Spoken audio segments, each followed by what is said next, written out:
అగ్నిరేఖ మూడవ భాగం. రెండవ భాగంలో కృష్ణప్రసాద్ వాణి ప్రేమించుకొని పెద్దల అంగీకారంతో పెళ్లి చేసుకోవాలనుకుంటారు. పెళ్ళి నెల రోజులుందనంగా యాక్సిడెంట్లో వాణి మరణిస్తుంది.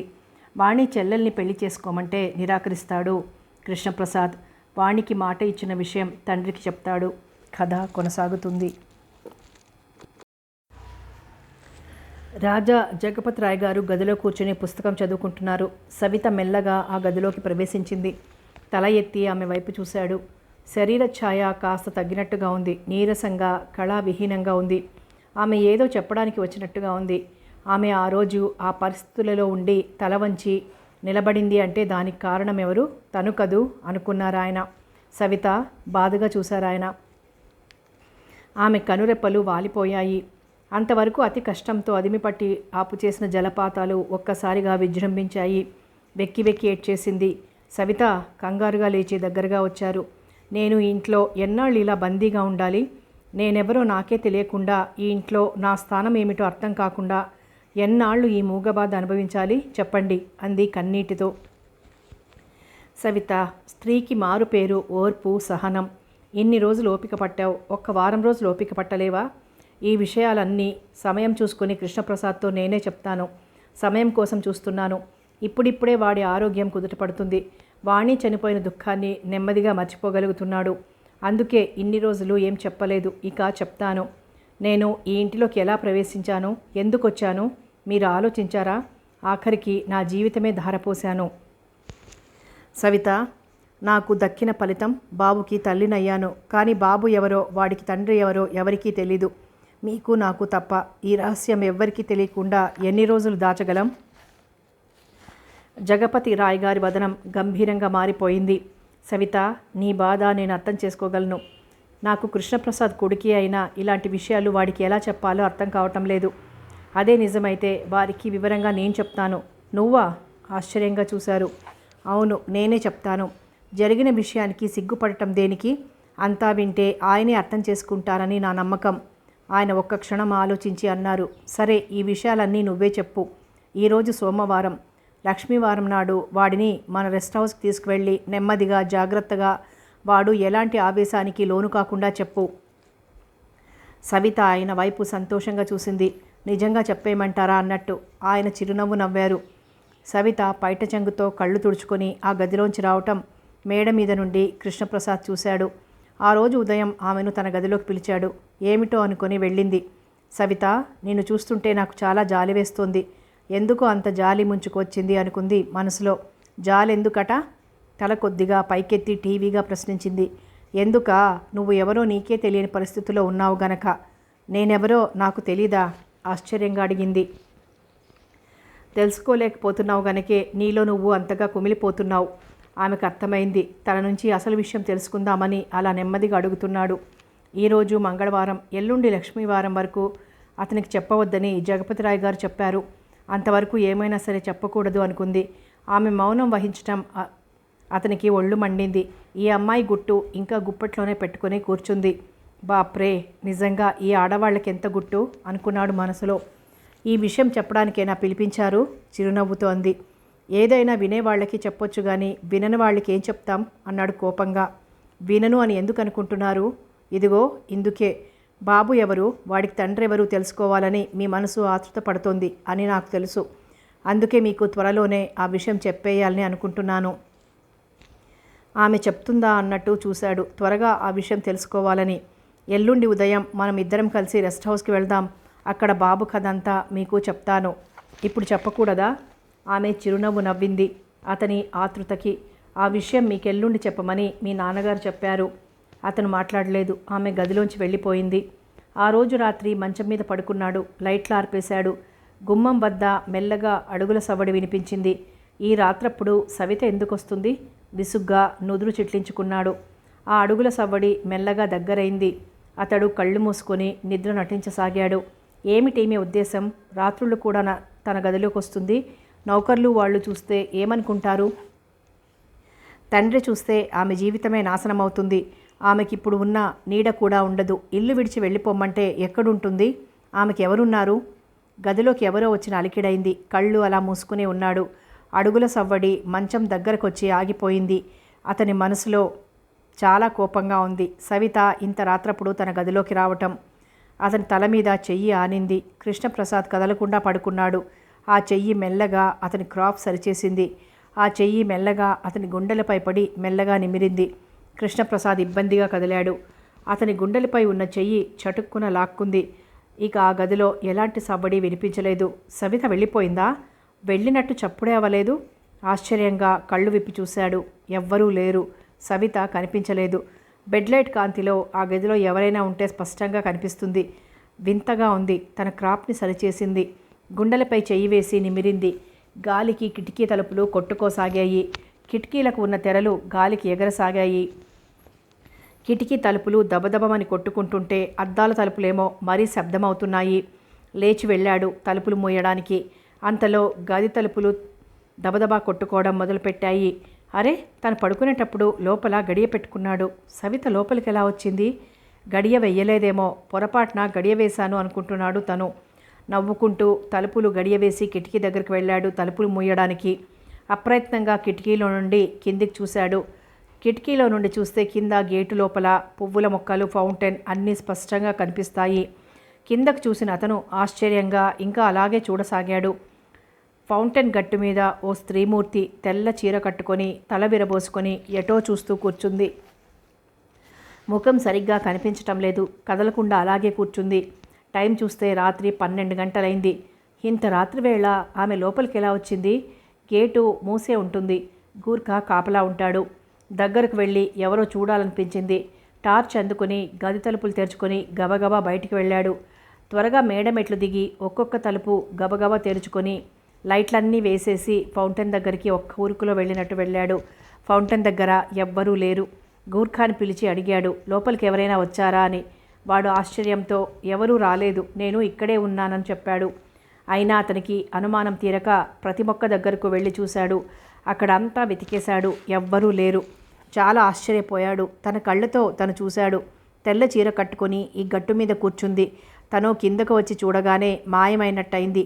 దెయ్యాలు భూతాలు అంటే తనకి నమ్మకం లేదు. ఆ అమ్మాయి ఎవరు? లోపలికి ఎలా వచ్చింది? ఎందుకు వచ్చింది? లేక తన కండ్లే తనని మోసగిస్తున్నాయా?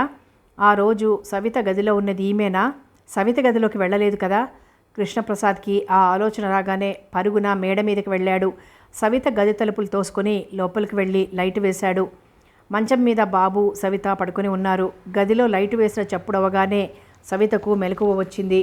మీరా, ఏమిటి ఇలా వచ్చారు? అంది మంచం మీద నుండి లేస్తూ. అతను అంత రాత్రప్పుడు అలా తన గదిలోకి రావటం ఆశ్చర్యంగా అనిపించింది ఆమెకు. తను చూసిన విషయం ఏం చెప్పలేదు ఆమెకు, భయపడుతుందని. ఏం లేదు, మీరు పడుకున్నారా లేదా అని చూద్దామని వచ్చాను, పడుకో అంటూ గది తలుపులు దగ్గరకు చేరవేసి వెళ్ళిపోయాడు. ఆలోచిస్తూ పరధ్యానంగా తన గదిలో అడుగు పెట్టబోతున్న వాడల్లా టక్కున ఆగిపోయాడు. తన గదిలో ఎవరో సన్నగా ఏడుస్తున్నట్టు శబ్దం వినిపించసాగింది. అలా వినసాగాడు. సందేహం లేదు, ఆ శబ్దం తన గదిలోంచే వినిపిస్తోంది. ఒక్క ఉరుకులో వెళ్ళినట్టు లోపలికి వెళ్ళాడు. గదిలో ఎవరూ లేరు. గది అంతా నిశ్శబ్దంగా ఉంది. సన్నగా ఏడుస్తున్న శబ్దం మరీ వినిపించలేదు. అతనికి ఆశ్చర్యంగా, అయోమయంగా ఉంది. ఆ రోజు లక్ష్మీవారం. కృష్ణప్రసాద్, సవిత రెస్ట్ హౌస్కి వెళ్ళడానికి బయలుదేరుతున్నారు. రండి, నేను రావద్దా? డాడీ, నేను రావద్దా? ముద్దుగా అడిగాడు బాబు. అతను సవిత వైపు చూశాడు. బాబుని తీసుకువెళ్దామా అన్నట్టు, వద్దు అన్నట్టు కళ్ళతోనే చెప్పి, బాబు నువ్వు ఇంటి దగ్గర ఉండమ్మా, తాతగారు ఒక్కడే ఉంటాడు. బాబు అయిష్టంగా ముఖం పెట్టాడు. మేం మళ్ళీ వెంటనే వచ్చేస్తాం. వచ్చేటప్పుడు నీకు బొమ్మలు, చాక్లెట్లు, బిస్కెట్లు తెస్తాం ఏం? అంది బాబుకి నచ్చ చెప్తున్నట్టుగా. చాలా ఎక్కువ తేవాలి అన్నాడు బాబు. తను నీకు ఎలాగూ వాళ్ళ వెంట తీసుకువెళ్ళరు అన్న విషయం తెలిసి.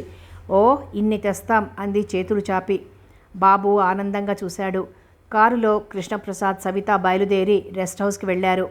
ఆ బంగళాలో ఇద్దరు చెరో సోఫాలో మౌనంగా కూర్చున్నారు. సవిత చెప్తోంది.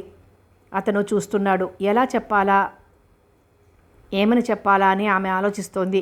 ఇద్దరు క్షణంసేపు రెప్పవాల్చకుండా ఒకరిని ఒకరు చూసుకున్నారు. చెప్తే అతను తనని అర్థం చేసుకుంటాడా అని ఆమె ఆలోచిస్తోంది. ఆమె చెప్పబోయే విషయం తనకి ముందే తెలుసన్నట్టు తాపీగా కూర్చున్నాడు. ఇలాంటి పరిస్థితి ఏ ఆడపిల్లకు వద్దు అనుకొని మనసులో మదన పడింది. 74వ సంవత్సరంలో జరిగిన విషయాలన్నీ గుర్తు చేసుకుంటోంది. ఆమెకు శ్రీకాంత్ గుర్తుకొచ్చాడు. శ్రీకాంత్ గుర్తుకు రాగానే అతన్ని హత్య చేయాలంత పిచ్చి కోపం వస్తుంది. ఎంతలా నమ్మించాడు. తన జీవితం నాశనమైంది. అతని వల్లే కదా తను ఈ బందిఖానాలో పడిపోయింది. కళ్ళనీరు గిర్రున తిరిగింది. సవిత మృదువుగా పిలిచాడు. కనురెప్పలెత్తి అతని వైపు చూసింది. ఆ చూపులో కళాకాంతి లేదు. సవిత, ఏమిటో చెప్తానన్నావు, చెప్పు. చెప్తాను, జరిగిన కథ అంతా పూర్తిగా చెప్తాను. కానీ ఆ కథ విని మీరు ఆవేశపడకూడదు, నన్ను అపార్థం చేసుకోకూడదు. నిన్ను నేను అపార్థం చేసుకుంటానా? మీ మనసు నాకు తెలుసు. నేను చెప్పబోయే కథ ఎవ్వరూ నమ్మలేనిది, ఆశ్చర్యం కలిగించేది. మీరు నమ్ముతారా నమ్మరా అని నా బాధ. నమ్ముతాను సవిత, నీ మాటలు తప్పకుండా నమ్ముతాను. నీ మనసులో ఉన్న బాధ ఏమిటో చెప్పమని నీకు స్నేహితుడిగా, ఆత్మీయుడిగా నేను నా సాయశక్తులా సాయం చేస్తానని ఏనాడు చెప్పాను. నువ్వు నన్ను అర్థం చేసుకోలేదు. ఇప్పుడైనా నన్ను అర్థం చేసుకుని జరిగిందేమిటో చెప్పు. చెప్తాను అంటూ కళ్ళు తుడుచుకొని చెయ్యి ముందుకు చాపింది. కథ అంతా విన్నాక నేనంటే మీకు ఇష్టం కలిగినా కలగకపోయినా బాబు బాధ్యత మీరు స్వీకరిస్తారని నాకు మాట ఇవ్వండి. కృష్ణప్రసాద్ ఆమె అలా అడగడంతో తుళ్ళిపడినట్లయ్యాడు. వాణి కూడా అలాగే తన నుంచి మాట తీసుకుంది. ఆ విషయం గుర్తుకు రాగానే ముఖం తిప్పుకున్నాడు. మాట ఇవ్వరా? జాలిగా చూస్తూ అడిగింది. ఆమె వైపు క్షణం చూసి ఏదో ఆలోచించుకున్నట్టు క్షణం ఆగి ఆ చేతిలో చెయ్యి వేశాడు. ఆమె కళ్ళు తృప్తిగా మెరిశాయి. ఆమె జరిగిన కథ అంతా చెప్పసాగింది. అతను ప్రతి అక్షరం ప్రతి మాటను శ్రద్ధగా వినసాగాడు. కృష్ణప్రసాద్ కళ్ళ ముందు ఆ సంఘటనలన్నీ సినిమా రీల్స్లా కదలసాగాయి. సవిత శ్రీకాంత్ కోసం ఎదురు చూడసాగింది. నెలకొకసారి వైజాగ్ నుండి వచ్చి ఆమెను చూచి వెళ్తుంటాడు. అతను రాసిన ఉత్తరాన్ని బట్టి ఎక్కడో ఒక చోట కలుసుకుంటారు. సవిత అతని కోసం ఎదురు చూస్తూ మాటిమాటికి చేతివాచి వైపు చూసుకుంటోంది. ఇంకా అతని జాడలేదు. విసుక్కుంది. చచా, ఈ మనిషి ఎప్పుడూ ఇంతే, అన్న టైంకి ఎప్పుడూ రాడు, వస్తే మాట్లాడకూడదు అని నిర్ణయించుకుంది. తానిప్పుడు అలా అనుకున్నా అతను రాగానే అన్నీ మర్చిపోతుంది. పంతాలన్నీ ఒక్కసారిగా గాలిలోకి ఎగిరిపోతాయి. అప్రయత్నంగా ఆమె పెదవుల మీద హాసరేఖ తళుక్కున మెరిసింది. శ్రీకాంత్ని చూసిన క్షణం ఎటువంటిదో గాని తన హృదయంలో ప్రణయం చిగురించింది. వెనకపాటుగా వచ్చి ఎవరో ఆమె కళ్ళు మూయగానే మొదట ఉలిక్కిపడి తరువాత ఎవరైనది గ్రహించుకొని చిరునవ్వు నవ్వుతూ ఆ చేతుల్ని తడిమింది. శ్రీకాంత్, పట్టరాని సంతోషంతో అంది సవిత. అతను నవ్వుతూ వచ్చి ఆమె పక్కనే కూర్చున్నాడు. గుండెల నిండా ఆనందంతో ఉక్కిరిబిక్కిరవుతూ సవితకు మాటలు రావటం లేదు. ఆమె కళ్ళలోకి క్షణం చూశాడు. ఆ నేత్రాలలో అంతకు ముందున్న కాంతులు ద్విగుణీకృతమయ్యాయి. ఆమె అధరాలు అవ్యాజమైన కరుణానురాగాలతో చిరునవ్వును చిలకరించాయి. ఆ చూపులకి తట్టుకోలేనట్టుగా ఆమె కనురెప్పలు బరువుగా క్రిందకు వాలిపోయాయి. అతను రాగానే అలక నటించాలనుకుంది. కోపంగా మూతి బిగించాలనుకుంది. అతని ఎదురుగాల ఉండలేకపోయింది. ప్రతిసారిలాగే ఈసారి కూడా శ్రీకాంత్ను చూడగానే కోపమంతా కరిగిపోయింది. ఆమె మనసులో భావాలు గ్రహించినట్టుగా నవ్వాడతను. బ్యాగ్ తెరిచి కవర్ తీసి అతని చేతిలో పెట్టింది. ఆ వేళ ఫస్ట్ సవితకు జీతం అందింది. కవరు అందుకుంటుంటే ప్రతిసారిలాగే ఈసారి కూడా అతని చెయ్యి వణికింది. ఆమె వైపు చూడడానికి అతనికి బాధగా సిగ్గుగా ఉంది. తప్పనిసరిగా ఆ కవర్ తీసుకొని జేబులో పెట్టుకున్నాడు. అంతవరకు నవ్వుతూ హుషారుగా ఉన్న అతని ముఖం ఉదాసీనంగా మారిపోయింది. శ్రీకాంత్ తల ఎత్తి చూశాడు. ఆ చూపులు ఎలాగో ఉన్నాయి. యుద్ధంలో ఓడిపోయినట్టుగా ఉన్నాయి ఆ చూపులు. ఏమిటి అలా ఉన్నావేం? ఏమీ లేదు సవిత. నవ్వాలని ప్రయత్నించాడు కానీ నవ్వు రాలేదు. ఏమీ లేదు అని చెప్పినంతలోనే నేను నమ్మేస్తానా? ఏమిటో చెప్పు శ్రీకాంత్, గోముగా అడిగింది. చెప్పడానికి ఏముంది సవిత? ప్రతి నెలా నీ దగ్గర డబ్బు తీసుకొని నేను హాయిగా చదువుకుంటున్నాను. ఒక ఆడపిల్ల సొమ్ము తింటున్నానని తలుచుకుంటే నాకు చాలా బాధగా ఉంది. సవిత చటుక్కున అతని నోరు మూసింది. అలా ఎప్పుడూ అనద్దు అన్నట్టు కళ్ళతోనే చెప్పింది. తన పెదవుల మీద ఉంచిన ఆమె చెయ్యి పట్టుకొని, నన్ను చెప్పనీయి సవిత, నిజంగా నువ్వు దేవతవి. నువ్వే గనుక నాకు ధైర్యం చెప్పకపోతే నా చదువు ఏమయ్యేది? శ్రీకాంత్ ఇక చాలు అన్నట్టు నవ్వింది. సవిత, నేను ఎన్ని జన్మలెత్తినా నీ రుణం తీర్చుకోలేను అన్నాడు కృతజ్ఞత నిండిన చూపులతో.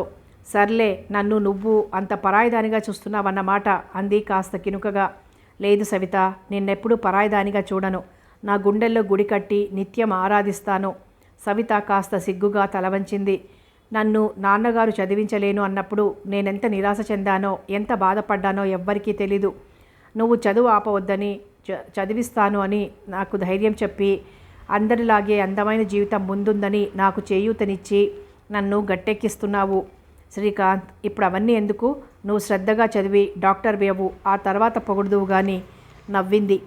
ఈ సంవత్సరంతో నా చదువు పూర్తి అవుతుంది. తరువాత హౌస్ సర్జన్ అవగానే నీ కలలు ఫలిస్తాయి. నీ కష్టానికి ఫలితము దక్కుతుంది. ఆమె మాట్లాడలేదు.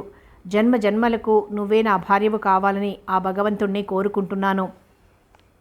శ్రీకాంత్, నేను ఆ భగవంతుణ్ణి అలాగే ప్రార్థిస్తున్నాను. నిన్ను డాక్టర్గా చూడాలన్నదే నా ఆశ. అంతేనా? కొంటెగా ఆమె కళ్ళల్లోకి చూశాడు. మరి డాక్టర్ భార్యవి కావాలని కదూ? ఆమె బుగ్గపై చిటిక వేశాడు. అలాగే అనుకో. ఏం, నేను మనిషిని కానా? నాకు ఆశలు ఉండవా? విశాల నయనాలను అటు ఇటు తిప్పుతూ అడిగింది. ఇద్దరూ నవ్వుకున్నారు. మీ నాన్నగారు కూడా నన్ను చదివిస్తుంటే ఏం అభ్యంతరం చెప్పటం లేదు. నాన్నగారికి నువ్వంటే చాలా అభిమానం. నువ్వు డాక్టర్వి కావాలనే వారి కోరిక. అతను మాట్లాడలేదు. నాన్నగారు అప్పుడప్పుడు అంటుంటారు, నేను రిటైర్డ్ అయిపోతాను, మనకి ఏ ఆస్తైనా లేదు, లేకపోతే నేనే చదివిద్దును అని. నేను ఉద్యోగం చేయడం ఇష్టం లేకపోయినా నన్ను అర్థం చేసుకున్నారు నాన్న. నాపై ప్రేమతో, నీపై అభిమానంతో నాన్నగారు మనస్ఫూర్తిగా ఒప్పుకున్నారు. నిజంగా నేను అదృష్టవంతుణ్ణి అన్నాడు. అదృష్టం నాది కూడా. నవ్వింది. అమ్మా నాన్నగారు ఏమంటారో తెలుసా? ఏమంటారు? విస్మయంగా అడిగింది. నువ్వు ఆ ఇంటికి కోడలుగా రావటం చాలా అదృష్టమని. ఇదిగో మళ్ళీ పొగుడుతున్నావు, చూపుడు వేలితో బెదిరిస్తున్నట్టుగా అంది. ఈసారి మళ్ళీ అను, నీ పని చెప్తాను అన్నట్టుంది ఆ బెదిరించటం. అతను గట్టిగా నవ్వేశాడు. నా అందాల సవిత, మరీ అంత కోపమా? కాస్త తగ్గించు. అతని మాటలకి నవ్వు ఆపుకోవాలన్నా ఆగలేదు. ఫక్కున నవ్వింది. అలా ఇద్దరు కబుర్లు చెప్పుకుంటూ చాలాసేపు కూర్చున్నారు. ఆ కబుర్లలో పడి టైమే తెలియలేదు. చీకటి పడిందాకా టైం తెలియనందున నవ్వుకుని ఇంటికి బయలుదేరారు. ఆమెని ఇంటి జంక్షన్ వరకు తోడొచ్చి తిరిగి వెళ్ళిపోయాడు. ఆ వేళ ఆదివారం సాయంత్రం 4 గంటలైంది. సవిత పిన్ని కొడుకు సురేష్ అక్కడే ఉండి బీకాం చదువుతున్నాడు. సవిత నిద్రపోతోంది. అక్క అక్క అంటూ పిలిచాడు సురేష్. అబ్బబ్బా విసుక్కుంది, కానీ నిద్ర లేవలేదు. అయ్యో అంత నిద్ర ఏమిటక్క, నువ్వు బయటికి పో, కళ్ళు విప్పకుండానే ఆజ్ఞాపించింది. అరే బావగారు వచ్చారు. ఏమిటి బావగారు ఇలా వచ్చారు? కూర్చోండి, అక్క పడుకుంది అన్నాడు సురేష్. ఆ మాటలు చెవిలో పడగానే ఒక్క ఉదుటన మంచం మీద లేచి కూర్చుని లోపలికి పరిగెత్తింది కంగారుగా. ఏమిటి, శ్రీకాంత్ వచ్చాడా? కూర్చోమని చెప్పు, ఇప్పుడే 5 నిమిషాల్లో వచ్చేస్తాను అంటూ బాత్రూమ్ వైపు పరిగెత్తింది. ఆమె అన్నట్టుగానే ముఖం కడుక్కొని, పౌడర్ వేసుకొని, బొట్టు పెట్టుకొని, చీర మార్చుకుని, జడ వేసుకుంటూ అవతల ఫెన్సింగ్లోకి అడుగుపెట్టింది. సురేష్ గట్టిగా చప్పట్లు కొట్టాడు నవ్వుతూ. ఒక్క క్షణం అనుమానంగా తమ్ముడి వైపు చూసింది. శ్రీకాంత్ ఏడి? ఇంకా గట్టిగా నవ్వేస్తూ అన్నాడు. అక్క అంతా ఉత్తిదే, శ్రీకాంత్ రాలేదు. మరి ఎందుకలా చెప్పావు? కోపంగా చూసింది. అలా చెప్తేనే కానీ లేచావా మరి? నవ్వాడు. నిన్ను అంటూ చెయ్యెత్తింది. సురేష్ నవ్వుతూ వీధిలోకి పరిగెత్తాడు. కొంతసేపు తర్వాత సవిత అన్న పరిచయం ఉన్న కంఠం వినిపించడంతోనే నాగస్వరం విన్న నాగుపాముల ఆనందంతో వీధి వైపు చూసింది. అతన్ని చూడగానే కళ్ళల్లో కోటి కాంతులు వెలిగాయి. శ్రీకాంత్ లోపలికొచ్చాడు. బావగారు, అక్కకి ఎందుకో కోపం వచ్చింది, సురేష్ చెప్పాడు. నిజమా అన్నట్టు చూశాడు ఆమె వైపు. తమ్ముడి వైపు కళ్ళెర చూసింది. చెప్పావంటే చూడు అన్నట్టు. సురేష్ పట్టించుకోలేదు. శ్రీకాంత్ ఎదురుగా ఏం అనదని తెలుసు, అందుకే అంతా చెప్పేశాడు. కుతూహలంగా వింటూ ఆమె వైపు నవ్వుతూ చూశాడు శ్రీకాంత్. సవిత మూతి ముడిచింది. లేతాకు పచ్చ చీరలో, అదే రంగు జాకెట్లో అందంగా బొమ్మలా ఉంది. అతని కళ్ళు మిలమిలా మెరిశాయి. శ్రీకాంత్ సన్నగా పొడవుగా ఉంటాడు. కోలముఖం, ఆకర్షణీయమైన కళ్ళు, చామన ఛాయ. పెద్ద అందంగా ఉండకపోయినా అలా అని అనాకారి కాడు. పొడవులో సవితతో సరిసమానంగా ఉంటాడు. ఉంటే 1-2 అంగుళాలు పొడవు ఉంటాడేమో. మనిషి మంచివాడు. ఆ మంచితనమే ఆమెను ఆకట్టుకుంది. సవితకు శ్రీకాంత్కి పీయూసీ చదువుతున్నప్పుడే పరిచయం ఉంది. కాలేజీలో 1-2 సార్లు కాబోలు మాట్లాడుకున్నారు, అంతే. తర్వాత వాళ్ళెప్పుడూ కలుసుకోలేదు, మాట్లాడుకోలేదు. సవిత తండ్రికి మరో ఊరు ట్రాన్స్ఫర్ అవడంతో ఆ ఊరు నుండి వెళ్ళిపోయింది. 3 సంవత్సరాల తర్వాత సవిత తండ్రి రిటైర్ అవటంతో మళ్ళీ అదే ఊరు వచ్చేశారు. అప్పుడు అనుకోకుండా సినిమా హాల్లో శ్రీకాంత్ ఎదుటపడి ఆమెను పలకరించాడు. ఆమె అతని సంగతి మర్చిపోయింది. తరువాత గుర్తుకు వచ్చి మామూలుగా మాట్లాడింది. ఆ తర్వాత అతని మాట మర్చిపోయింది. 4 రోజుల తర్వాత ఓ ఫ్రెండ్ ఇంట్లో మళ్ళీ కనిపించాడు. ఆమె ఆశ్చర్యపోయింది, ఆ ఇంట్లో అతను ఎందుకున్నాడా అని. శ్రీకాంత్ చెల్లెలు రమ తనతో బీఎస్సీ చదువుతోంది. రమతో పరిచయం కొద్ది రోజులే అయింది. అతను రమ అన్నయ్య ఎంబీబీఎస్ చదువుతున్నాడని తెలుసుకుంది. అలా వాళ్ళ ఇంటికి వెళ్తుంటే వాళ్ళిద్దరి మధ్య పరిచయం పెరిగింది. ఆ పరిచయం వారిని ఎప్పుడు ప్రేమ దగ్గరకు లాక్కుపోయిందో వారికే తెలియదు. రమ పెళ్ళి ఆ సంవత్సరం అయిపోయింది. రమ పెళ్లి దగ్గర నుంచి ఆ ఇంట్లో సవితకు ఇంకా చనువు ఎక్కువైంది. శ్రీకాంత్ వాళ్ళు అంత ఉన్నవాళ్లేం కాదు. ఏదో ఉన్న డబ్బుతో సంసారం గుట్టుగా సాగిపోతుంది. రమ పెళ్లికి కాస్త అప్పు కూడా చేయవలసి వచ్చింది. ఆ అప్పు తీర్చడానికి నానా అవస్థ పడసాగారు. శ్రీకాంత్ థర్డ్ ఇయర్ చదువుతున్నాడు. తండ్రి అతన్ని ఇంకా చదివించలేనని చెప్పేయటంతో అతనిలో హుషారు తగ్గిపోయింది. డాక్టర్ని అవుదామనుకున్న అతని కలలు కరిగిపోతున్నట్టు బాధపడసాగాడు. నిరుత్సాహంతో మనిషి డీలా పడిపోయాడు. సవిత అతని మనసులో బెంగను గ్రహించి తండ్రితో ఆలోచించి ఒక నిర్ణయానికి వచ్చి శ్రీకాంత్కి తన మనసులో మాట కాస్తా చెప్పేసింది. నువ్వు చదువు మానవద్దు, నేను ఉద్యోగం చేసి నిన్ను చదివిస్తాను, నన్ను నీ అర్ధాంగిగా స్వీకరించు అని. అతను మొదట ఆశ్చర్యపోయాడు ఆమె అంత ధైర్యంగా తన మనసులో మాట చెప్పినందుకు. తర్వాత ఆమె ధైర్యానికి మెచ్చుకున్నాడు కూడా. మొదట అతను సందేహించాడు, ఒక ఆడపిల్ల డబ్బుతో తను చదువుకోవటమా అని. ఆమె పట్టుదల విడిచిపెట్టలేదు. ఎలాగైతేనే అతన్ని ఒప్పించింది. తండ్రికి కూడా నచ్చజెప్పింది. తండ్రి కూడా ఆలోచించాడు. తను ఉన్న పరిస్థితికి డాక్టర్ని అల్లుడిగా తెచ్చుకోలేడు. కూతురు ఉద్యోగం చేసి చదివిస్తాను అంటే మంచిదే. అమ్మాయి తెలివైన పని చేస్తోంది, తర్వాత సుఖపడుతుంది అనుకున్నాడు. శ్రీకాంత్ తల్లిదండ్రులు కూడా సంతోషంగానే ఒప్పుకున్నారు. కొడుకు చదువు మధ్యలో ఆగిపోకుండా సాగిపోతుంది అని. మంచి రోజు చూసుకుని శ్రీకాంత్ తల్లిదండ్రులు సవిత తండ్రి సంబంధం ఖాయపరుచుకున్నారు. శ్రీకాంత్ అదృష్టమో సవిత అదృష్టమో కానీ ఒక 15 రోజులకే సవితకు ఉద్యోగం వచ్చింది. అందరికీ చాలా సంతోషం కలిగింది. శ్రీకాంత్ వైజాగ్లో చదువుతున్నాడు. సవిత విజయనగరంలో ఉంటుంది. అతను చదువు ఆపలేదు. శ్రీకాంత్కి సవితపై ప్రేమ ఎక్కువైందే కానీ తగ్గలేదు. సవిత తండ్రి ముందు ఇద్దరికి పెళ్లి చేసేస్తాను అంటే అతని తల్లిదండ్రులు కూడా సరే అన్నారు. శ్రీకాంత్ సవిత ఇష్టం అన్నాడు. సవిత ఇప్పుడు పెళ్లి చేసుకోవడానికి ఒప్పుకోలేదు. అతను సంసారంలో పడితే చదువు సాగదని భయం, అందుకే ఒప్పుకోలేదు. చదువు పూర్తి అయ్యాక పెళ్లి చేసుకుంటామని చెప్పింది. ఆమె నిర్ణయం అతన్ని ఎంతో సంతోషపెట్టింది. ప్రతి నెల అతనికి డబ్బిస్తుంది. శ్రీకాంత్ ఆమెను సినిమాకు బయలుదేరమన్నాడు. శ్రీకాంత్ సవిత సురేష్ ముగ్గురు సినిమాకు బయలుదేరారు. ఇరుగు పొరుగు అంతా సవిత చాలా అదృష్టవంతురాలనే అనేవారు. శ్రీకాంత్ వైజాగ్ వెళ్ళిపోయాడు. ఆ రోజు సవిత ఆఫీస్ నుండి దిగులుగా ఇంటికొచ్చింది. వస్తూనే ఏదో ఆలోచిస్తున్నట్టుగా మంచం మీద పడుకుండిపోయింది. మనసు స్థిమితం లేదు. ఎలా అని ఆలోచిస్తోంది. ఉద్యోగం మానేద్దామా అంటే వీల్లేదు. శ్రీకాంత్ చదువు పూర్తి కాలేదు. సురేష్ అక్క అంటూ మంచం దగ్గరకు వచ్చి పిలిచాడు. తల తిప్పి చూసింది తమ్ముడి వైపు. ఆ కళ్ళల్లో కాంతి లేదు. దిగులుగా ఉన్నట్టు కనిపించాయి. ఏమిటక్క, ఎందుకలా ఉన్నావు? ఆఫీస్లో ఏమైనా గొడవ జరిగిందా? ఆమె పెదవుల మీద నీరసహాసం మెరిసి మాయమైంది. మరి ఎందుకలా ఉన్నావు? నాకు వేరే ఊరు ట్రాన్స్ఫర్ అయిందిరా, చాలా దూరం. సరికదా, అది వట్టి అడవిలాంటి ఊరు. ఏం చెయ్యాలో తోచటం లేదు. ఉద్యోగం మానేయడానికి వీల్లేదు. ఆ ఊరు వెళ్ళటం నాకు ఇష్టం లేదు. మరేం చేద్దామనుకుంటున్నావు?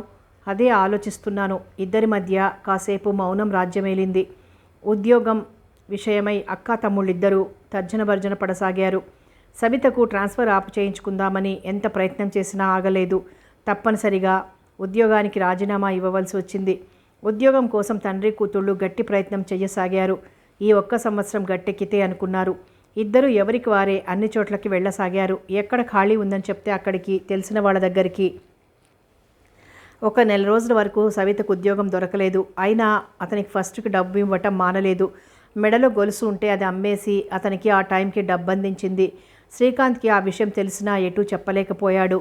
ఆ రోజు సవిత పేపర్ చూస్తుంటే ఒక ప్రకటన ఆమె దృష్టిని ఆకర్షించింది. ఆతృతగా ఆ ప్రకటన పూర్తిగా చదివింది. అర్థం కాక మళ్ళీ చదివింది. అనారోగ్యంతో ఉన్న నా కొడుక్కి సేవ చేయడానికి 40 సంవత్సరంల లోపు ఒక నర్సు కావాలి. ఓర్పు శాంతం ఆమెకు ఉండాలి.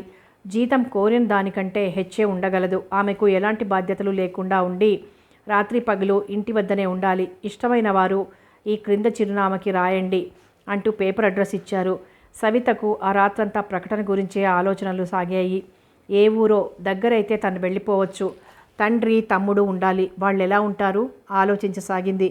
ఎంతసేపు ఆలోచించినా తెగించి ఒక నిర్ణయానికి రాలేకపోయింది. ఏమైతే అయింది. ఒక ఉత్తరం రాసి పడేస్తే ఉద్యోగం రాని మానని అది తర్వాత సంగతి. వెంటనే ఓ కవరు తెప్పించి తన చదువు, వయస్సు, ఎక్కడ ఉద్యోగం చేసేదో అన్నీ వివరంగా రాసి ఉత్తరం పోస్ట్ చేసింది.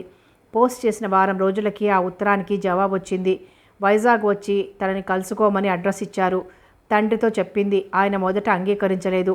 వైజాగ్ ఇక్కడికి దగ్గరేగా, శ్రీకాంత్ కూడా అక్కడే ఆ ఊళ్ళోనే ఉంటున్నాడు.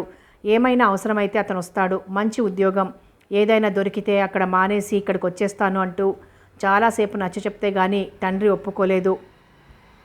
చివరికి అయిష్టంగా తప్పనిసరిగా ఒప్పుకున్నాడు. తండ్రి ఒప్పుకోవటంతో వైజాగ్కి సంతోషంతో ప్రయాణమైంది.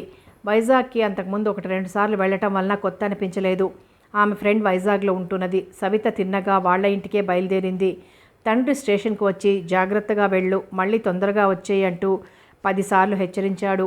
కూతుర్ని ఒంటరిగా ఎక్కడకు పంపటం ఆయనకి ఇష్టం లేదు. తండ్రి మాటలకి అన్నింటికీ నవ్వుతూ తల ఊపింది. రైలు కూత వేస్తూ విజయనగరం వదిలి ముందుకు కదిలింది. కనిపించినంత వరకు తండ్రిని చూసి చెయ్యి ఊపసాగింది. రైలు నెమ్మదిగా నడుస్తూ తరువాత స్పీడ్ అందుకొని పరుగులు తీసింది. సవిత తను వెళ్లబోయే చోటు గురించి ఆలోచిస్తూ కూర్చుంది. మర్నాడు రాజా జగపతిరాయ్ గారింటికి బయలుదేరింది. అప్పటికే ఓ 50 మంది కాసుకొని కూర్చున్నారు. వచ్చిన వారినందరినీ సెక్రటరీ వివరాలు అడిగి కూర్చోండి అని చెప్తున్నాడు. ఆఫీస్ రూమ్ అవతల వరండాలో ఓ బల్ల మీద కూర్చుంది. ఆమెకు వచ్చినప్పుడు ఉన్నంత ఉత్సాహం ఇప్పుడు లేదు. ఈ నర్సు ఉద్యోగానికి ఎక్కువ మంది ఏమొస్తారులే, ఆ ఉద్యోగం తనకి తప్పకుండా వస్తుంది అనుకుని వచ్చింది. తీరా ఇక్కడికి వచ్చిన తర్వాత చూస్తే తనకంటే ఉద్యోగం అవసరం ఉన్నవాళ్ళు చాలామంది వచ్చారు. వెళ్తే మంచిది, ఈ ఉద్యోగం తనకెలాగూ రాదు అనుకుంది. ఎండలో ఇంత దూరం 2 బస్సులు మారి వచ్చింది. అలసట అయినా తగ్గకుండా వెంటనే వెళ్ళిపోవాలంటే కష్టమే అనుకుంది. అందరూ ఆమె వైపు అదోలా కళ్ళప్పగించి చూడసాగారు. ఏమిటి వీళ్ళంతా ఇలా తన వైపే చూస్తున్నారు? ఇబ్బందిగా కూర్చుంది. నౌకరు వచ్చి ఒక్కొక్కళ్ళ పేరు చెప్పి వాళ్ళని లోపలికి తీసుకువెళ్తున్నాడు. తర్వాత ఓ 40 మందిని వరుసగా పిలిచాడు. వాళ్ళంతా ఒక్కొక్కరే వెళ్ళి 5 నిమిషాల తర్వాత వచ్చేసాగారు. 1 గంట దాటి 2 అవుతోంది. అప్పుడు నౌకరు వచ్చి సవిత గారట ఎవరు అని అడిగి అయ్యగారు పిలుస్తున్నారు అని చెప్పాడు. సవిత మెల్లగా లోపలికి వెళ్ళింది. అది పెద్ద హాలులో ఖరీదైన సోఫాలు వేసి ఉన్నాయి. క్రింద ఖరీదైన కార్పెట్లు, నలుమూలల నిలువెత్తు బొమ్మలు, గోడలకి పెద్ద పెద్ద చిత్రపటాలు. హాల్లో పెద్ద పెద్ద ఫ్లవర్ వాజులతో అందంగా అలంకరించి ఉంది. ఆ హాలులో సామాన్లు చూస్తూనే సవితకి ఒక్కసారి మొహం వెలిగిపోయింది. ఏ ఇంద్రభవనంలోకి అడుగు పెడుతున్నట్లుగా అనిపించి వింతగా చూస్తూ నౌకర్ వెంట వెళ్ళింది. ఎదురుగా సోఫాలో జగపతిరాయ్ గారు హుందాగా కూర్చొని ఉన్నారు. సెక్రటరీ వారికి చెప్పారు. సవిత ఆయనకు నమస్కరించింది. ఏం చదువుకున్నావు? బీఎస్సీ పాస్ అయ్యానండి నెమ్మదిగా చెప్పింది. తల్లి తండ్రి ఉన్నారా? నాన్నగారు ఉన్నారండి. ఆయన ఏమైనా ఉద్యోగం చేస్తున్నారా? లేదండి, ఉద్యోగం చేసి రిటైర్ అయిపోయారు. ఆయన ఆలోచిస్తున్నట్టుగా కొద్ది క్షణాలు ఊరుకొని అన్నారు. ఈ ఉద్యోగానికి నువ్వు మనస్ఫూర్తిగానే ఇష్టపడి వచ్చావా, లేక ఇంట్లో వాళ్ళ బలవంతం మీద వచ్చావా? లేదండి, నేను మనస్ఫూర్తిగా ఇష్టపడే వచ్చాను. ఈ ఉద్యోగం చేయటంలో నీ ఉద్దేశం? కాసేపు తటపటాయించింది. కానీ అసలు విషయం చెప్పబుద్ధి కాలేదు. పరిస్థితులు నాన్నగారికి సాయంగా ఉండటం కోసం అప్రయత్నంగా అబద్ధం ఆడేసింది. అంత డబ్బు అవసరమా? సూటిగా చూస్తూ ప్రశ్నించాడు. ఒక విధంగా అంతే. అయితే నీకు ఉద్యోగం ఇస్తున్నాను, కానీ ఈ ఉద్యోగం చాలా బాధ్యత గలది. ఎలాంటి సమయంలోనూ విసుక్కోకూడదు. ముఖ్యంగా ఓర్పు, సహనం ఉండాలి.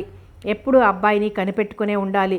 వెళితే వారానికి ఒక్కసారి ఇంటికి వెళ్ళి చూసి రావచ్చు. జీతం 1000 రూపాయలు అంటూ ఆమెను పరీక్షగా చూడసాగాడు.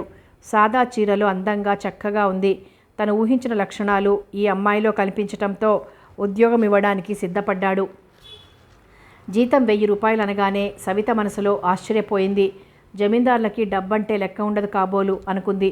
తప్పకుండా ఈ ఉద్యోగం ఒక బాధ్యతగా తీసుకుంటాను. ఓర్పుగా, శాంతంగా నా ఉద్యోగ ధర్మం నేను నెరవేరుస్తాను.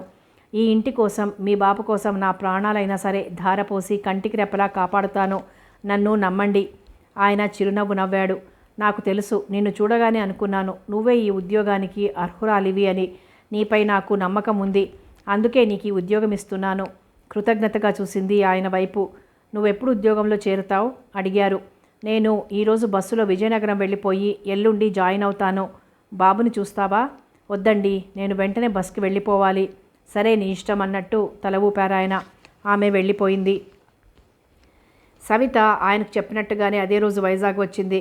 కూడా చిన్న సూట్ కేసుతో తిన్నగా జగపతిరాయ్ గారింటికే వెళ్ళింది. సాయంత్రం 4 గంటలు అవుతుండగా జగపతిరాయ్ గారు కారులో ఆమెను తీసుకుని వేరే బంగళా వద్దకు బయలుదేరారు. కారు ఊరు చివరకు వెళ్ళిపోతోంది. సవితకు అర్థం కాలేదు.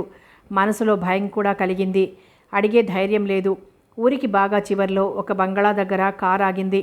జగపతిరాయ్ గారి వెనక ఆమె కూడా లోపలికి వెళ్ళింది. బంగళా అంత పెద్దది కాకపోయినా మరీ చిన్నది మాత్రం కాదు. చూడముచ్చటగా అందంగా అధునాతనంగా ఉంది. ఆయన తిన్నగా మేడ మీద గదిలోకి తీసుకువెళ్లారు. ఇద్దరూ అక్కడ సోఫాలో కూర్చున్నారు. నౌకర్ని పిలిచి బాబు ఏం చేస్తున్నాడు అని అడిగారు. గదిలో పడుకున్నారండి అని చెప్పాడు. సరే నువ్వు వెళ్ళు అంటూ అతన్ని పంపించేసి సవిత వైపు చూసి తన వెంట రమ్మని సైగ చేశాడు. ఆ సైగను అర్థం చేసుకొని ఆయన వెంట వెళ్ళింది. ఆ గది ఎంతో అందంగా ఉంది. కానీ సామాన్లు ఉండవలసిన చోట్ల లేవు. చిందరవందరగా ఉన్నాయి. మంచం మీద దుప్పటి లేదు. అది ఒక మూలకు విసిరేసి ఉంది. ఒక 36 సంవత్సరాల యువకుడు నేలపై పడుకొని ఒళ్ళు మరిచి నిద్రపోతున్నాడు పసిపిల్లవాడిలా. మనిషి తెల్లగా, తెలుపు, బలిష్టంగా, పొడవుగా, అందంగా ఉన్నాడు. ఒంటి మీద ఒక్క షరాయి తప్పిస్తే బనియన్ కానీ షర్టు కానీ లేదు. కొడుకుని అలా చూడగానే బలమైన నిట్టూర్పు విడిచారాయన. నా కొడుకు కృష్ణప్రసాద్ అని చెప్పారు. అర్థం కానట్టు ఆయన ముఖంలోకి చూసింది. నిజంగా ఆమెకు ఏం అర్థం కాలేదు. అతను ఎందుకు అలా క్రింద పడుకున్నాడో తెలియలేదు. నేను ఈ అబ్బాయిని గురించే పేపర్లో ప్రకటన వేయించాను. అంది ఆశ్చర్యంగా. ఇంత పెద్దతనికి తను సేవలు చేయాలా? పైగా రాత్రి పగలు అతన్ని అంటి పెట్టుకుని ఉండాలా? అయోమయంగా చూసింది ఆయన వైపు. 3 నెలల క్రితం కారు యాక్సిడెంట్లో మతి చలించి తన వాళ్ళందరినీ మర్చిపోయాడు. ఈ మెంటల్ షాక్ వలన ఎవ్వరూ గుర్తులేకపోవటమే కాదు, తనకు కావలసిందేదో తనకే తెలియకుండా ఉంది. ఒక విధంగా పసివాడితో సమానమయ్యాడు. ఎవ్వరినీ తిట్టడు, కొట్టడు. తను కోరిన వస్తువు ఇవ్వకపోతే మాత్రం చాలా గొడవ చేసేస్తాడు. చాలా జాగ్రత్తగా చూడాలి. ఆ మాట వినటంతోనే ఎగిరి గంతేసి పారిపోబోయి ఎలాగో బలవంతంగా నిగ్రహించుకొని ఆగింది. గుండెలు దడదడ కొట్టుకోసాగాయి. తనకి చిన్నప్పటి నుండి పిచ్చివాడిని చూసినా, తాగుబోతుని చూసినా గంతులేసి అంత దూరం పరిగెత్తి పారిపోతుంది. ఇప్పుడు ఎలా ఉండటం? ఇందుకా నెలకు 1000 రూపాయలు జీతం ఇస్తానని ఆశ పెట్టారు. ఇప్పుడు ఏమని చెప్పి వెళ్ళిపోవాలి? భగవంతుడా! ఆమెకు కళ్ళల్లో భయం, కాళ్లల్లో వణుకు ప్రారంభమయ్యి ఒళ్ళంతా చెమటలు పట్టసాగాయి. చూడమ్మా, నా ప్రాణాలన్నీ బాబు మీదే పెట్టుకుని జీవిస్తున్నాను. నువ్వు కాస్త ఓర్పుగా వాడిని ఒక మనిషిగా చేసావంటే. ఆశగా చూశారు ఆ అమ్మాయి వైపు. క్షణంసేపు సందిగ్ధంలో పడింది, ఎటూ చెప్పలేక. ఈ 3 నెలలుగా చూడని డాక్టర్ లేడు, వెయ్యని మందు లేదు. వేలకు వేలు ఖర్చు చేశాను, అయినా ఫలితం కనిపించలేదు. డాక్టర్లు చెప్పటం ఏమిటంటే మెల్లగా రోజులు గడిచే కొద్దీ అతనిలో మార్పు వస్తుంది. అతనికి ఏమాత్రం ఏ సమయంలో కష్టం కలిగించకూడదు. అతను కోరినవి ఇస్తూ చల్లగాలికి అలా తిప్పుతూ చాలా జాగ్రత్తగా ఒక గాజు బొమ్మను చూసినట్టు చూడాలని చెప్పారు. ఆ ఓర్పు, శాంతం నీలో చూశాను. నా కొడుకు నీ సేవలతో మళ్ళీ మామూలు మనిషి అవుతాడని నమ్మకం ఉంది. అందుకే అంతమంది వచ్చినా కాదని నీకే ఆ ఉద్యోగం ఇచ్చాను అన్నారు. ఆ అనటంలో ఒక విధంగా ప్రాధేయపడినట్టుగా ఉంది. ఆయన అలా అడుగుతుంటే సవితకు నిజంగా జాలి అనిపించింది. ఒక్కసారి ఆలోచించింది. మనసులోకి ఒక విధమైన మొండి ధైర్యం వచ్చింది.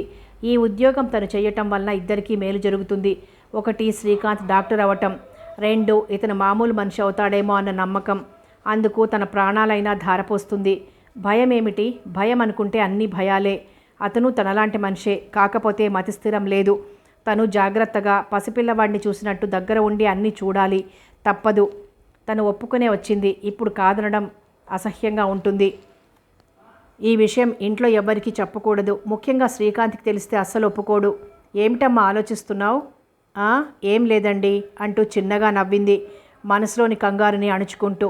నీకు 3 నౌకర్లు, ఒక పరిచారిక తోడుగా ఉంటారు. గేటు దగ్గర గూర్ఖా ఉంటాడు, తోటమాలి ఉంటాడు. అబ్బాయికి మెంటల్ షాక్ తగిలింది అని ఎవ్వరికీ తెలీదు. నౌకర్లకి, తోటమాలికి, నీకు తప్ప. నీకు వీళ్ళంతా తోడు ఉంటారు. నీకేం భయం లేదు. ఫోన్ ఉంది. నీకెప్పుడు ఏ అవసరం కలిగినా నాకు ఫోన్ చెయ్యి, నేను వెంటనే వస్తాను. తెలిసిందా? నేను ప్రతిరోజు ఉదయం సాయంత్రం అబ్బాయిని చూసి వెళ్తాను. నేను అక్కడే ఉండాలి. ఎవ్వరికీ అనుమానం రాకూడదు. ఇక్కడికి మీకు క్యారేజీ వస్తుంది అంటూ చెప్పారు. ఆయన చెప్పే ప్రతి మాట శ్రద్ధగా ఆలకించుతూ తల ఊపింది.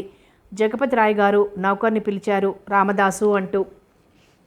అతడు రాగానే ఆమె వైపు చూపించి ఈమెకి గది చూపించు అన్నారు. అతడు పెట్టె చేత్తో పట్టుకొని ముందుకు నడిచాడు. సవిత రామదాసు వెంట వెళ్ళింది. గదిలో అడుగు పెడుతూనే గది అంతా కలియ చూసింది. విశాలంగా ఉన్న ఆ గదిలో ఎక్కడి సామాన్లు అక్కడ పొందిగ్గా అమర్చి ఉన్నాయి. మంచం, దానిపై మెత్తటి పరుపులు, సిల్క్ దుప్పట్లు వేసి ఉన్నాయి. డ్రెస్సింగ్ టేబుల్ పక్కనే గాడ్రేజ్ బీరువా, ఒక మూల బట్టల స్టాండు ఉన్నాయి. ఎక్కడ చూసినా ఆ ఇంటిలో ఐశ్వర్యం తాండవిస్తుంది. జగపతిరాయ్ గారు వెళ్ళిపోయారు. పని మనిషిని పిలిచి చిన్నబాబు గారు లేచారా అని అడిగింది. ఏమోనమ్మా, నేను చూడలేదు, వెళ్ళి చూసి రమ్మంటారా అంది. వద్దు, నేనే వెళ్తాను అంది సవిత. మెల్లగా ఆ గదిలోకి వెళ్ళింది. కృష్ణప్రసాద్ ఇంకా అలాగే నేల మీద పడుకొని నిద్రపోతున్నాడు. ఆమెకు జాలి వేసింది. అతన్ని తట్టి లేపింది. అయినా లేవలేదు. మంచి నిద్రలో ఉన్నాడు. మళ్ళీ తట్టి లేపింది. ఈసారి కళ్ళు విప్పి చూసి మళ్ళీ కళ్ళు మూసుకుని పడుకున్నాడు. ఆమెకు నవ్వొచ్చింది. పసిపిల్లల్ని లేపితే నిద్రబద్ధకంతో చూసి మళ్ళీ కళ్ళు మూసుకున్నట్టు ఉంది అతని ప్రవర్తన అనుకుంది.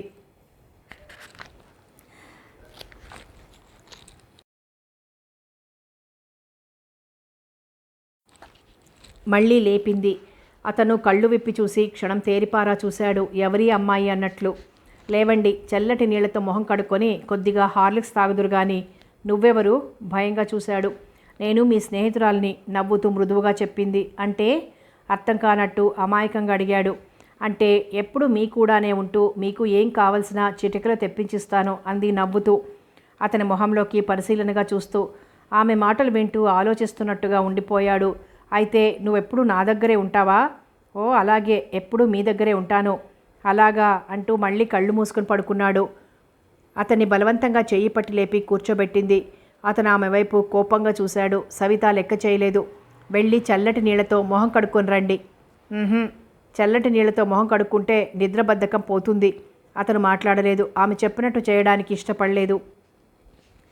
సవిత ఒక టవల్ తీసుకెళ్లి నీళ్లలో ముంచి తీసుకువచ్చి మొహం తుడిచింది. కృష్ణప్రసాద్ తనని కానట్టు కూర్చున్నాడు. అతన్ని చెయ్యి పట్టి లేవదీసి గది అవతల వరండాలో 2 పేం కుర్చీలు వేసి ఉంటే అక్కడికి తీసుకువెళ్ళి ఒక కుర్చీలో కూర్చోబెట్టింది. ఆమె చెప్పినట్టుగానే అతను బుద్ధిగా ఆ కుర్చీలో కూర్చున్నాడు. సవిత వైపు రెప్పవాల్చకుండా చూడసాగాడు. నౌకరు ట్రేలో హార్లిక్స్ కప్పు పట్టుకొని వచ్చాడు. అక్కడ టీపాయ్ మీద పెట్టబోతుంటే అతను ట్రే అడుగున చేత్తో కొట్టాడు. ట్రేతో సహా కప్పు వెళ్ళి అంత దూరంలో పడింది. అనుకోకుండా అతను అలా చెయ్యటంతో నౌకర్తో పాటు సవిత కూడా క్షణంసేపు అలా ఉండిపోయింది. ఆమెను చూసి అతను నవ్వాడు. నేను చేసిన పని బాగుందా అన్నట్టు. కప్పు అలా శబ్దం చేసుకుంటూ దొల్లుకొని వెళ్ళటం అతనికి తమాషాగా, అదేదో గొప్ప పనిగా ఉంది. సవిత కోపం తెచ్చుకోలేదు. నువ్వు చేసిన పనికి నేను మెచ్చుకుంటున్నానన్నట్టు చిరునవ్వు నవ్వింది. నౌకర్లను పిలిచి అక్కడంతా శుభ్రం చేయమని చెప్పి మరో కప్పు హార్లిక్స్ వెంటనే తెమ్మని పురమాయించింది. ఆమె చెప్పినట్లుగానే నౌకర్లు అక్కడంతా చిటికలో శుభ్రం చేసి వెళ్ళిపోయారు. మరో నౌకరు హార్లిక్స్ పట్టుకొచ్చాడు. ఈసారి ఆమె కప్పందుకుంది. మెల్లగా హార్లిక్స్ అతని చేత తాగించింది. మాట్లాడకుండా తాగాడు. కప్పు పక్కన పెట్టేసి ఆకలేస్తోందా? టవల్తో మూతి తుడిచి అడిగింది. తల ఊపాడు. యాపిల్స్, ద్రాక్ష తెప్పించి యాపిల్స్ ముక్కలు కోసి వెంటనే నౌకరు చేతికిచ్చి పట్టుకెళ్ళిపోమ్మని పళ్ళ ముక్కలు, ద్రాక్షలు అతన్ని తినమంది. అతను ఆమె అందించినవి అన్నీ తినసాగాడు వద్దనకుండా. ఇక చాలా అని అడిగింది. చాలన్నట్టు తల ఊపాడు. అతనికి ఏం తినాలో ఏమిటో కూడా తెలియటం లేదు. పెట్టిన మటుకు ఇష్టమైతే తినటం, లేదా ఊరుకోవటం. అతని అలవాట్లు నెమ్మదిగా గమనించసాగింది. పుస్తకాలు తెప్పించి బొమ్మలు చూపించి ఎలా ఉండాలో ఏమిటో వివరించి చెప్తోంది. అతను ఆమె మాటలు శ్రద్ధగా ఆలకిస్తూ బొమ్మలు చూస్తూ కూర్చున్నాడు. ఆ రోజు ఉదయం అతన్ని నిద్రలేపి ముఖం కడుక్కోమని చెప్పి బ్రష్ మీద పేస్ట్ వేసి ఇచ్చింది.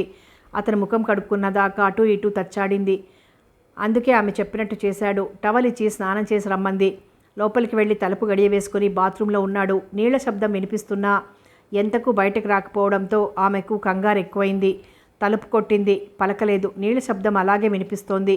గంట గడిచిపోయినా తలుపు తీయలేదు. ఏమండి, తలుపు తీయండి అంటూ తలుపులు దబదబా బాధేసింది. అప్పటికీ తలుపులు తీయకపోతే నౌకర్లను పిలుద్దామనుకుంది. నెమ్మదిగా తలుపులు తెరుచుకున్నాయి. తలుపుల మధ్య నుండి తల మాత్రమే బయటికి పెట్టి నవ్వాడు. ఒక్క క్షణం అలాగే చూసింది. అతను నైట్ డ్రెస్ విడవలేదు. అంతసేపు షవర్ కింద నిలబడి వచ్చేశాడు. తల మీద నుండి నీళ్లు ధారలుగా కారుతున్నాయి. డ్రెస్ అంతా ముద్దైపోయింది. అతని మీద కోపం తెచ్చుకోవాలో జాలి పడాలో అర్థం కాలేదు. తెచ్చిపెట్టుకున్న కోపంతో చూసింది అతని వైపు. ఆమెను చూసి మళ్ళీ నవ్వాడు. ఆమె నవ్వలేదు. మీరు స్నానం చేశారా అడిగింది. చేశాను. ముఖం అదోలా పెట్టి అమాయకంగా అన్నాడు. ఇలాగైనా స్నానం చేయటం? మరి ఎలాగా? నౌకర్ని పిలిచి అతనికి దగ్గర ఉండి స్నానం చేయించమని చెప్పి ఒక టవల్ తీసుకుని అతని తల బాగా తుడిచి బాత్రూమ్ లోపలికి వెళ్ళమంది. అతను స్నానం చేసి వచ్చేటప్పటికి బట్టలు తీసి రెడీగా ఉంచింది. నౌకర్ సహాయంతో బట్టలు వేసుకున్నాడు. కృష్ణప్రసాద్కి ఆ ప్యాంటు, కమీజు వేసుకోవటం నచ్చలేదు. బట్టి షరాయి వేసుకోవటం అతనికి ఇష్టం. ఈ బట్టలు వేసుకోవాలి అంటే ఒంటి మీద ఏమిటో పాకుతున్నట్టుంది. వేసుకోకపోతే ఆ అమ్మాయికి కోపం వస్తుందో ఏమో. అందుకే ఆమె చెప్పినట్టు బట్టలు వేసుకున్నాడు. అతను నిద్రపోతుంటే నౌకర్ల చేత మంగల్ని పిలిపించి గడ్డం చేయించింది. అతన్ని ప్రతిరోజు వచ్చి గడ్డం చేసి వెళ్ళమని చెప్పింది. ముందు రోజు మాసిన గడ్డం, షరాయితో, ఒంటి మీద షర్టు లేకుండా మనిషి ఎలాగో ఉన్నాడు. నిన్నటికి ఈ రోజుకి అతనిలో చాలా మార్పు వచ్చింది. అసలే అందమైన మనిషేమో ఆ బట్టల్లో ఇంకా అందంగా ఉన్నాడు. దగ్గరుండి టిఫిన్ పెట్టింది. అతను టిఫిన్ తినలేదు. వద్దన్నట్టుగా తల తిప్పి మూతి బిగించుకొని చేతులు కట్టుకొని కూర్చున్నాడు. ఆమెకు అర్థం కాలేదు అతని అలకకు కారణమేమిటో. టిఫిన్ తీసుకోండి అంది బ్రతిమాలుతున్నట్టుగా. నాకొద్దు. ఎందుకొద్దు? నాకు తినిపించాలి. కృష్ణప్రసాద్ కనుబొమ్మలు పైకెగరేసి నవ్వాడు. ఆ నవ్వులో అర్థం ఆ పని నువ్వు చేయగలవు అన్నట్టుంది. అలా తినిపించకూడదు, తప్పు, మీకు మీరే తినాలి అంది నచ్చ చెప్తున్నట్టుగా. ఇంకా అలాగే కూర్చుంటూ అన్నాడు. అతని మంకుపట్టు చూస్తే పంతం విడిచేటట్టు లేడు. సవితకి ఏం చెయ్యాలో తోచలేదు. తినిపిద్దామంటే చిన్నపిల్లవాడు కాదు. అంత మనిషికి ఏం తినిపిస్తుంది? సరే, తను ఒక పసిపిల్లవాడితో సమానమే, ఏం చేస్తాను అని కృష్ణప్రసాద్కి టిఫిన్ తినిపించసాగింది. అతను టిఫిన్ తింటూ ఆమె వైపే చూడసాగాడు. మరి నీకో? తర్వాత తింటాను నవ్వుతూ అంది. కృష్ణప్రసాద్ తను తింటున్న ప్లేట్లో టిఫిన్ తీసి ఆమె నోట్లో పెట్టబోయాడు. అంటూ చటుక్కున మొహం పక్కకు తిప్పుకుంది. ఇందా తిను అంటూ బలవంతంగా పెట్టబోయాడు. ఆమె కంగారు పడింది. తర్వాత తింటాను అంది. నేను పెడితే నువ్వు తినాలి అంతే పట్టుపట్టాడు. ఏం చెయ్యను, ఎలా చెప్తే వింటారు అనుకుంది. అతని బలవంతం మీద టిఫిన్ తప్పనిసరిగా తినవలసి వచ్చింది. తను పెట్టిన టిఫిన్ తినకపోతే ఈ ప్లేట్లన్నీ విసిరేస్తాను అని బెదిరించాడు. మతిస్థిమితం లేని మనిషి. ఇక ఏమనగలదు? రోజులు నెమ్మదిగా ఒక్కొక్కటి గడుస్తున్నాయి. కృష్ణప్రసాద్కి అన్ని విషయాలలో దగ్గర ఉండి వేళకి ఏం కావాలో చూస్తుంది. సవిత ప్రతివారం శ్రీకాంత్ని కలుసుకుంటుంది. నెలకి 2 సార్లు మాత్రమే విజయనగరం వెళ్ళొస్తోంది. బీచ్లో శ్రీకాంత్, సవిత ఇద్దరు కూర్చున్నారు. సవిత, నువ్వు ఎక్కడ ఉద్యోగం చేస్తున్నావు? ప్రకాశ్రావు గారని వాళ్ళ ఇంట్లో అప్రయత్నంగా అబద్ధం చెప్పేసింది. ఎవ్వరికీ ఈ విషయం తెలియనివ్వకూడదని జగపతిరాయ్ గారు చెప్పారు. అందుకే అలా చెప్పింది. వాళ్ళ ఇల్లు ఎక్కడా? కైలాసపురం దగ్గర. రేపు నేను రానా అడిగాడు. ఆమె ఎక్కడ పనిచేస్తుందో చూద్దామని. సవిత కంగారు పడింది. అతను వస్తే ఇంకేమైనా ఉందా అన్నట్టు. ఆ కంగారు పైకి కనిపించనివ్వకుండా నవ్వేసింది. నువ్వా? అక్కడికి ఎందుకు? ఆ ఇంట్లో చాలామంది ఉంటారు. చాలామందా అంటే? నుదురు చిట్లిస్తూ అడిగాడు. ఆమె పక్కున నవ్వింది. మరి అలా ఈర్ష్యపడుకు, పెళ్లికాని అబ్బాయిలు ఎవరూ లేరు. అతను నవ్వి ఊరుకున్నాడు. నువ్వు వచ్చినా ఆ ఇంట్లో ఒక్క నిమిషం ఉండలేవు. ఇంటి నిండా చుట్టాలతో ఎప్పుడూ ఖాళీ ఉండదు.